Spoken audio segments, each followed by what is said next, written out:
எல்லோரும் எப்படி இருக்குங்க? நாங்கள் ரொம்ப நல்லாயிருக்கோம். இன்றைக்கி நான் வந்து மத்தியானம் லஞ்சுக்கும் அப்புறம் வந்து காலையில் டிஃபனுக்கும் சேர்த்து தான் வந்து மஷ்ரூம் கிரேவி ரெடி பண்ணியிருந்தேன்.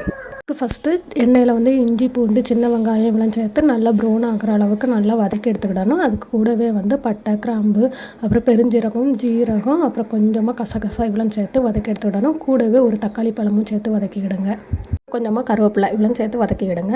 அப்புறம் ஆற வச்சு அரைச்சி எடுத்துங்க. இந்த குழம்புல 2 ஆப்ஷன் இருக்குது. என்னென்னா வந்து இந்த வெயிலுக்கு வந்து நீங்கள் வதக்கி அரைச்சி நீங்கள் குழம்பு வச்சிங்கன்னா சீக்கிரம் கெட்டு போகாது. ரிட்டன் வந்து எல்லா காயும் சேர்த்து நீங்கள் வதக்குறனால எதுவுமே எடுத்து ஒதுக்கி வைக்கிறாங்க அப்படிங்கிற ஒரு இதே இருக்காது. எல்லாமே வதங்கி அதெல்லாம் அரைச்சிருவோமோ, அதனால எல்லாமே சாப்பிட்ருவாங்க.